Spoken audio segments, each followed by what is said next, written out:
Do you think Achilles was a true hero, or was he just a sneaky villain in disguise?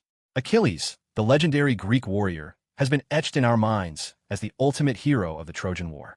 His name is synonymous with bravery, strength, and martial prowess. The story goes that he was invincible, with a magical shield and a fierce determination that made him nearly unbeatable on the battlefield. But was he really as heroic as we've been led to believe? Achilles' pride was one of his most defining characteristics. It was what drove him to fight so fiercely, but it also led him to make some pretty questionable decisions. When Agamemnon took Achilles' war prize, the beautiful Briseis, Achilles' pride was wounded, and he refused to fight alongside the Greeks. This wasn't just a tantrum.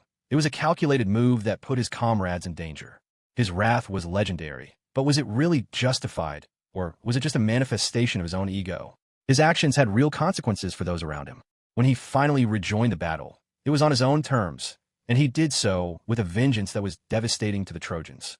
But let's not forget that his rage also led to the death of many Greek warriors, including his close friend Patroclus. Patroclus was more than just a friend.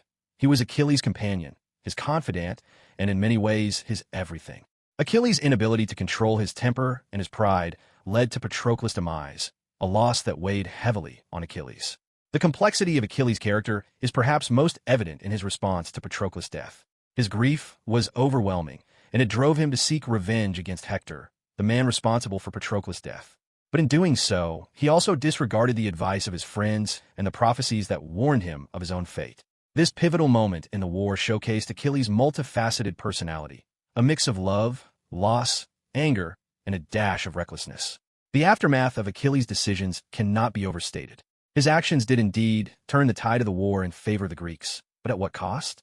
The city of Troy fell, and many lives were lost. Moreover, Achilles' relationship with his fellow warriors and even his own sense of self were forever changed.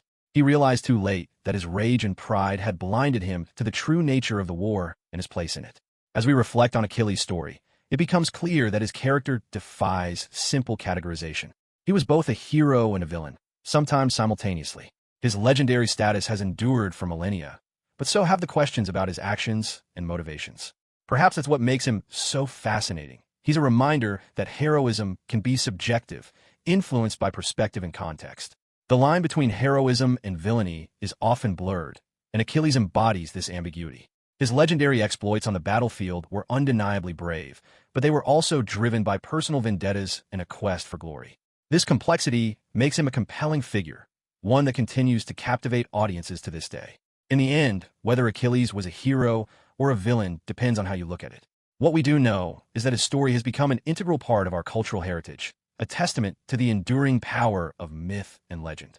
His character challenges us to think critically about what it means to be a hero. So what's your take on Achilles? Was he a true hero, or did his actions cross the line into villainy? Share your thoughts in the comments below. If you're interested in exploring more complex characters from mythology, be sure to check out our video on the multifaceted story of Loki, where we dive into the Norse god's journey from trickster to tragic figure.